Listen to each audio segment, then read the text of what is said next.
et une actualité différente peut-être qu'on abordera dans quelques instants, c'est le biopic de Michael Jackson. Parce qu'il bat des records, figurez-vous. Plus d'1 million de spectateurs en 5 jours. C'est le meilleur démarrage de l'histoire pour un biopic. Et il se trouve que, comme vous le savez, la star est décédée en 2009, à l'âge de 50 ans, laissant derrière lui ou derrière elle des dizaines de tubes. Thriller, Billie Jean, Beat It, Bad. Il est à 1,4 million là déjà. 1,4 million. Bon. Mais il se trouve qu'à sa mort, Michael Jackson faisait l'objet d'un biopic et qu'à sa mort, il était ruiné d'ailleurs. Et il était effectivement... il y avait des accusations de pédophilie qui étaient...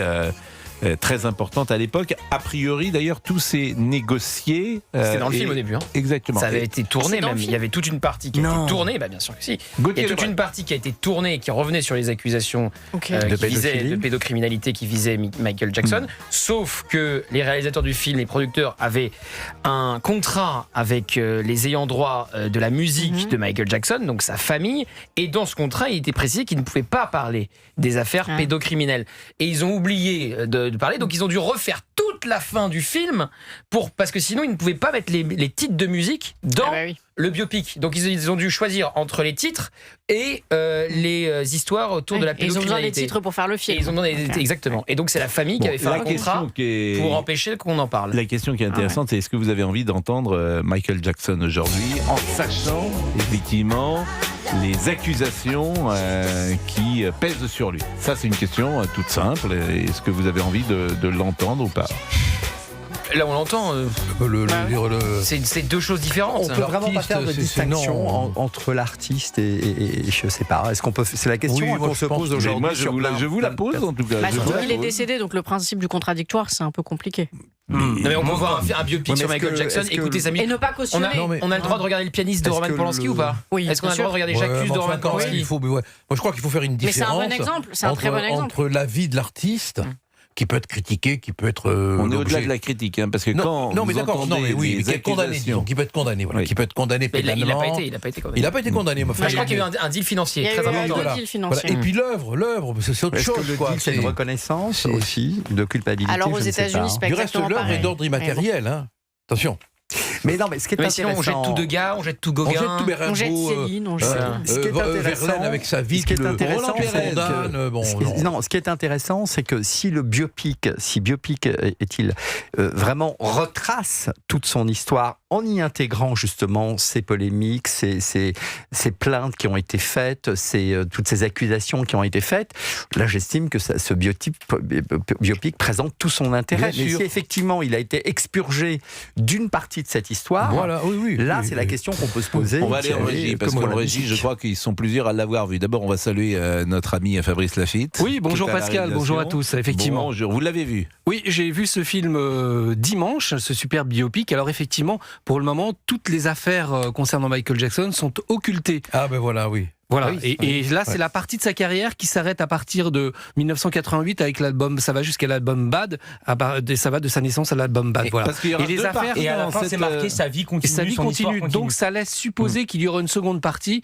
où effectivement ça reviendra peut-être sur les affaires concernant Michael Jackson. Il y a un deuxième biopic. Le producteur a annoncé dans la nuit là qu'il était possible de faire un deuxième volet. Là ils ont arrêté évidemment, comme le dit très bien Fabrice, juste avant les accusations, sauf que je vous l'ai dit, ces scènes ont été tournées.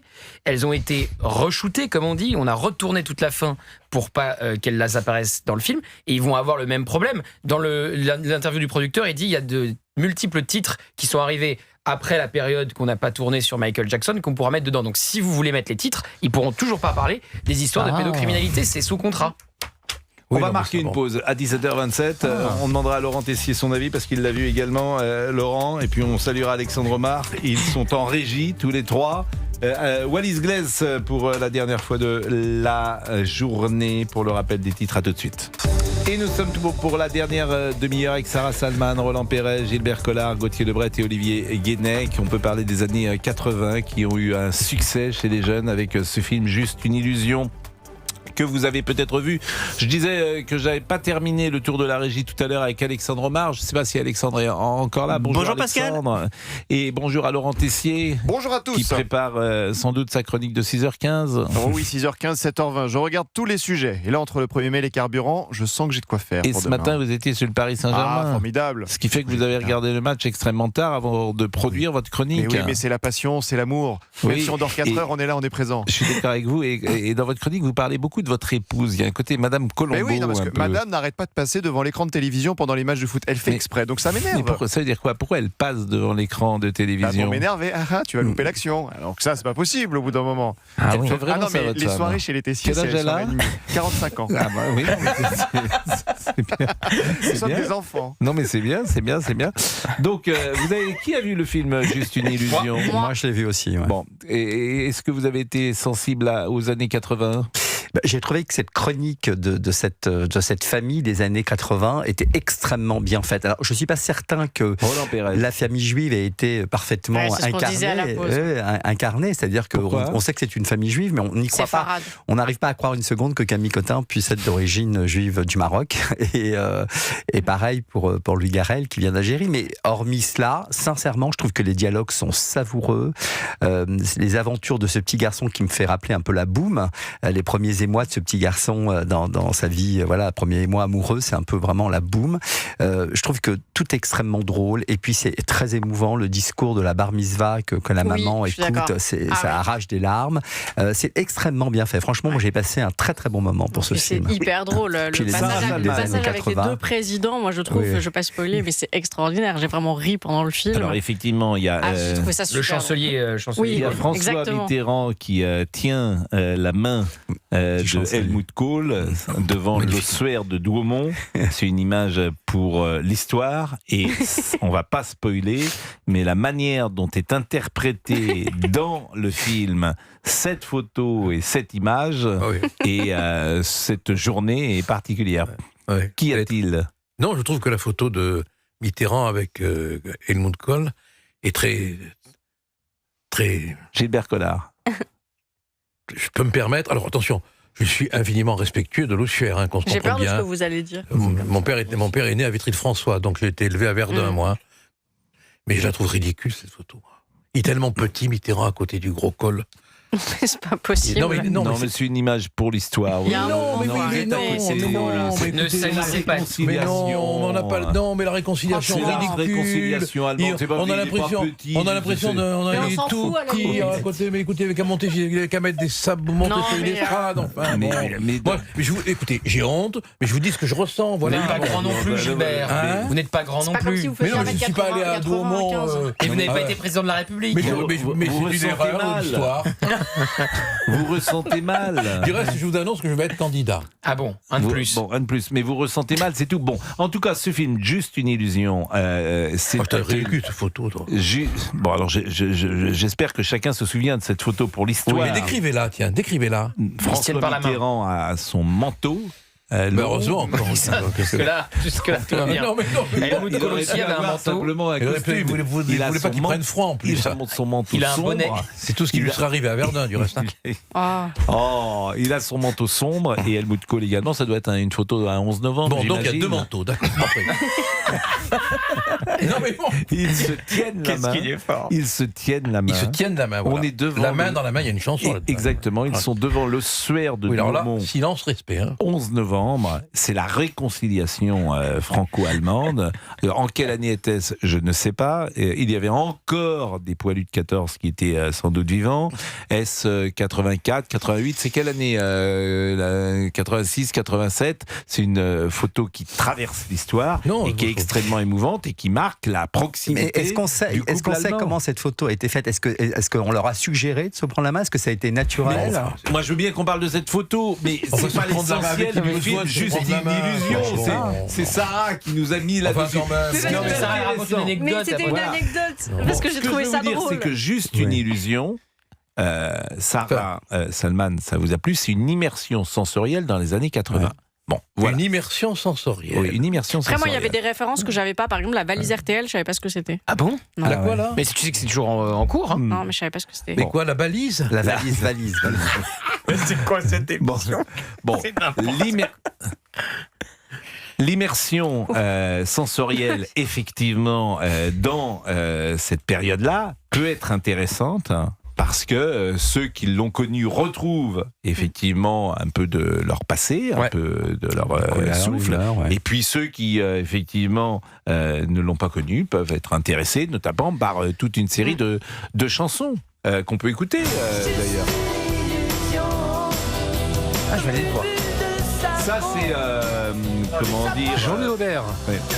Jean-Louis Aubert.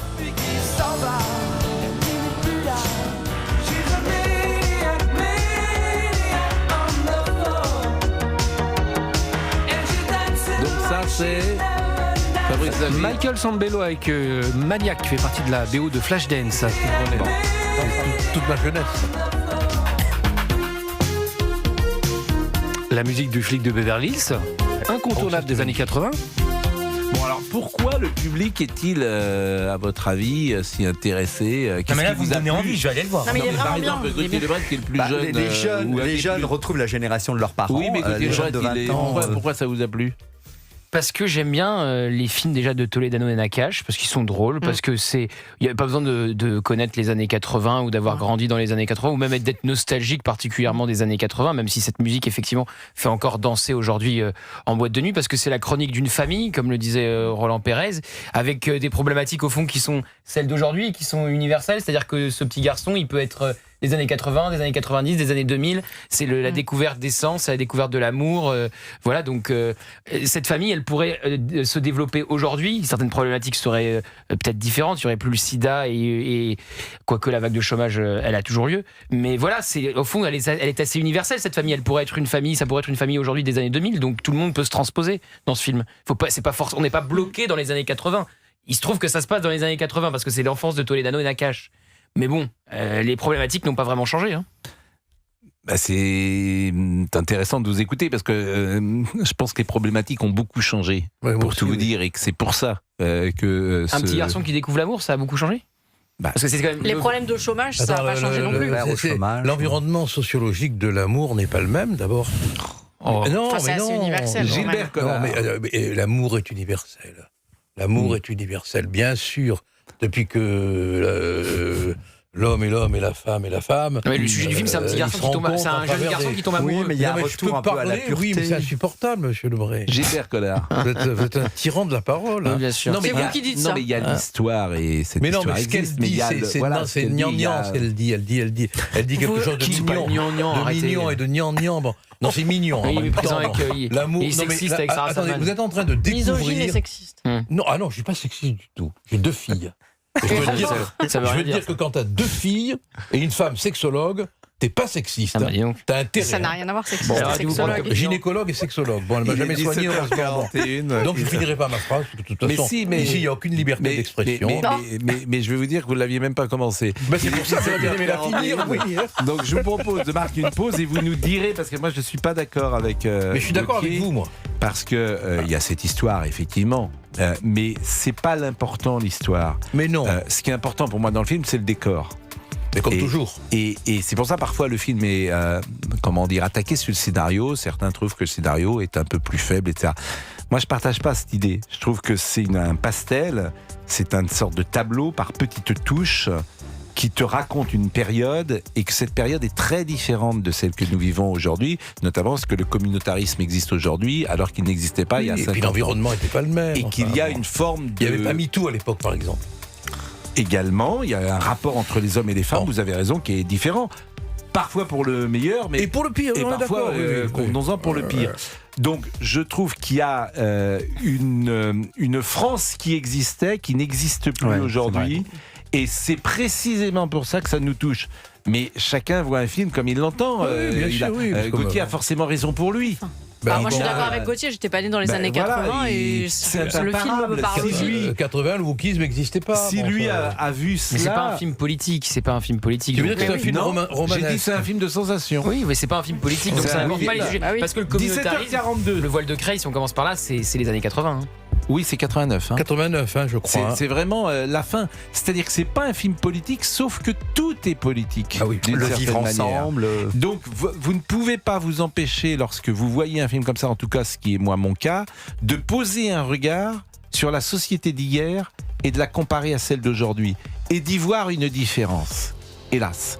Mais il y a aussi des choses qui sont plus intéressantes, et notamment pour les femmes. Parce que cette dame... c'est l'histoire d'une femme qui s'émancipe aussi. Exactement. Oui, mais voilà. Et il y a des choses qui sont... gagnées sa vie de son mari. L'émancipation. Et il y a des choses qui sont extrêmement positives depuis 40 ans. Et parmi ces choses très positives, c'est l'émancipation. Mais donc il y a beaucoup de femmes qui peuvent se transposer dans le personnage de Camille Cottin encore aujourd'hui. En la regardant. C'est pour ça que je trouve le film assez universel et assez intense. Je pense que les femmes ne sont pas aussi soumises qu'elle pouvait l'être.